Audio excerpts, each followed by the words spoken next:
अगर आप इनमें से कोई सा भी एग्ज़ाम देने वाले हैं या देने का सोच रहे हैं तो ये वीडियो आपके काम का है, क्योंकि अभी के ट्रेंड को देखते हुए एग्ज़ाम्स के मोस्ट रिलेवेंट क्वेश्चंस का ये प्रैक्टिस सीरीज़ है।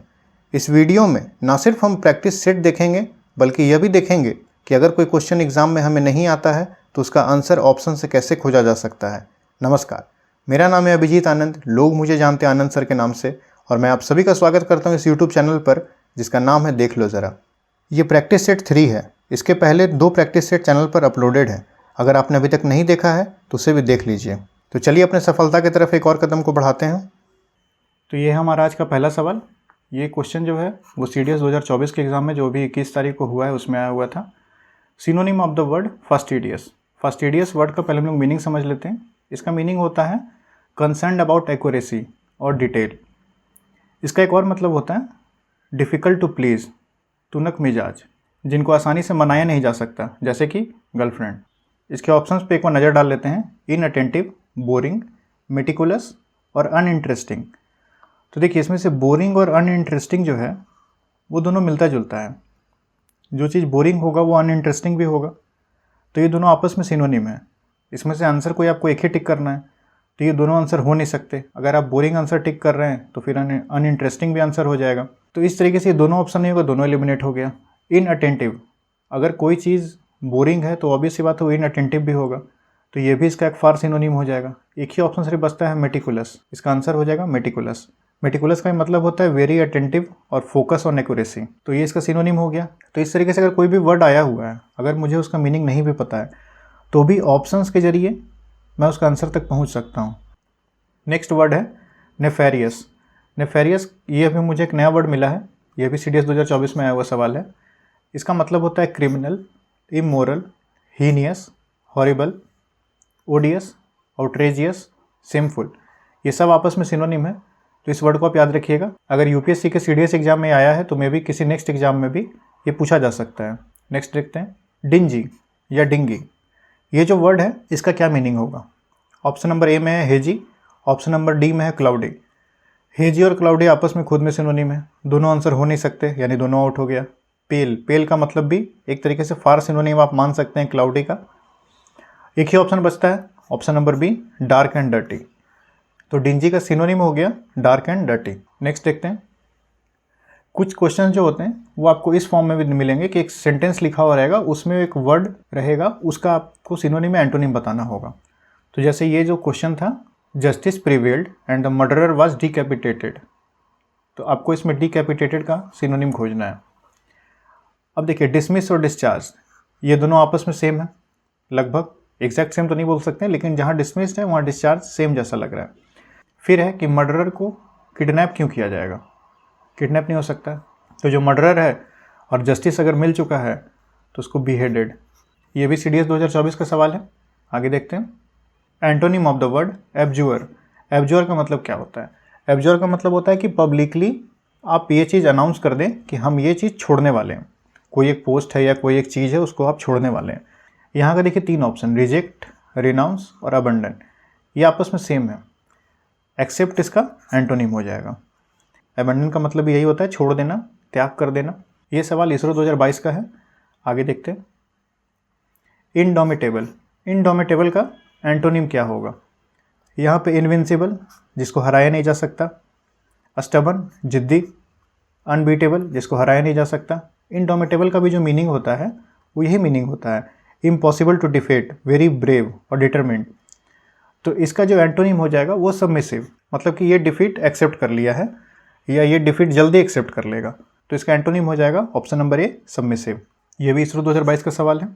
आगे देखते हैं, इस सेट में मैं कुछ ऐसे क्वेश्चन भी लिया हूँ जो कि काफ़ी ज़्यादा रिपीट में चलते हैं, जैसे कोलोसल वर्ड और इसका सिनोनिम। ये आपको लगभग हर एग्जाम में मिलेगा। इस वर्ड का सिनोनिम और एंटोनिम हम लोग साथ में देख लेंगे। कोलोसल का मतलब होता है बड़ा, विशालकाय, तो इसका सिनोनिम हो जाएगा इनॉर्मस, जाइगेंटिक, बिग। इसका एंटोनिम हो जाएगा स्मॉल, टाइनी, मिनिमल या टीनी। कोलोसल को कैसे याद रखिएगा। कोलोसल, अगर आप कोई ऐड वगैरह देखते होंगे टीवी पे, तो काजल का जो ऐड आता है उसमें इस वर्ड को यूज़ किया जाता है, कोलोसल काजल। लड़कियां इससे जल्दी रिलेट कर लेंगी। तो कोलोसल काजल क्यों बोला जाता है? क्योंकि देखिए काजल लगाने से क्या होता है ना कि आंखें जो होती है वो बड़ी बड़ी दिखती हैं। अगर कोई लड़की है जो रेगुलर, या कोई लेडी है जो रेगुलर अगर काजल लगा रही हैं और अचानक से किसी दिन काजल नहीं लगाएं, तो आपको लगेगा कि अरे उनकी आंखें काफ़ी छोटी हो गई हैं। वो एक्चुअल में आंखें छोटी नहीं हो गई हैं, पहले वो काजल जो लगा रही थी उससे उनकी आंखें बड़ी दिख रही थी। तो कोलोसल का मतलब ही होता है बड़ा, इसलिए आप काजल के ऐड में कोलोसल काजल आप सुनते होंगे। इससे आपको याद करना आसान हो जाएगा। आगे देखते हैं। परप्लेक्स, ये वर्ड भी काफ़ी आता है। परप्लेक्स का सिनोनिम होता है puzzle, baffle, bewilder, bemuse, confound, astonished, surprise, ये सब इसका सिनोनिम है। इसमें से कोई भी अगर आता है तो इसका मतलब परप्लेक्स ही होता है। इसका एंटोनिम क्या हो जाएगा? Enlighten, assure, clarify. Next word है प्रोडिगल। ये वर्ड भी आपको काफ़ी मिलेगा, इससे रिलेटेड वर्ड भी आपको काफ़ी मिलेगा। इसका सिनोनिम हो जाएगा वेस्टफुल, लेविश, एक्स्ट्रावेजेंट, स्पेंडथ्रिफ्ट। ये जो दो वर्ड है लेविश और एक्स्ट्रावेजेंट, ये लगभग सारे एग्जाम में आता है। इसका अपोजिट हो जाएगा स्टिंगी, चीप, सिंपल, ऑर्डिनरी। आगे देखते हैं। इसके साथ एक और मैं इन्फॉर्मेशन आपको बता दे रहा हूँ कि ये मेरा टेलीग्राम चैनल है, इसमें करीब 340 लोग जुड़ गए हैं। इस पर जो भी अपडेट होगा, अभी जैसे इस प्रैक्टिस सेट को करवा रहा हूँ तो इसका जो PDF होगा, अनोटेटेड PDF जिसमें मैं लिख रहा हूँ, वो PDF इसमें अपलोड हो जाएगा। तो आप लोग इस चैनल को अगर नहीं फॉलो किए हैं तो फॉलो कर लें।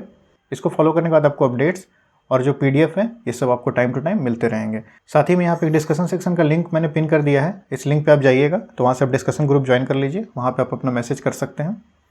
आगे देखते हैं। अब यहाँ से कुछ ईडीएम आएंगे। अब जैसे कुछ ईडीएम होते हैं जिनका आप पढ़ के कुछ सेंस लगा सकते हैं कि हाँ यहाँ पे कुछ एक सेंस बन रहा है इसका, इसके मीनिंग से, या इसका जो लिखा हुआ वर्ड्स है उससे कुछ रिलेट हो सकता है। कुछ ऐसे ईडीएम होते हैं जिनका उसके मीनिंग के साथ कोई रिलेशन नहीं है। जैसे ये एक ईडीएम है ब्रेक अ लेग। अब ब्रेक अ लेग का अगर ये ऑप्शन आपको हम दे दे to wish a good luck, ये आप कभी रिलेट नहीं कर पाइएगा। आपको ये बस याद रखना होगा कि ब्रेक अ लेग का मतलब होता है to wish a good luck. आप इसको लिटरल मीनिंग में नहीं ले लीजिएगा कि किसी का जाके पैर तोड़ देना है या अपना खुद का पैर तोड़ लेना है, ऐसा नहीं है। इसका मतलब है to wish a good luck. आगे देखते हैं। Out of spirits. Out of spirits का मतलब होता है ग्लूमी एंड सैड, मतलब कि अब उसमें कोई ऐसा उत्साह नहीं बचा है, अब उसके अंदर जीने की कोई ऐसा तमन्ना नहीं है। इस टाइप का कोई अगर आप सेंस इससे रिलेट कर सकते हैं तो ठीक है। दूसरा एक वर्ड आया है यहाँ पर ग्लूमी। ग्लूमी जो वर्ड है ये देखने में लगता है कि हाँ ये काफ़ी मतलब चमकदार टाइप का वर्ड है, जो साइनिंग वर्ड है उसके साथ मिलता है, लेकिन ये ठीक उल्टा है।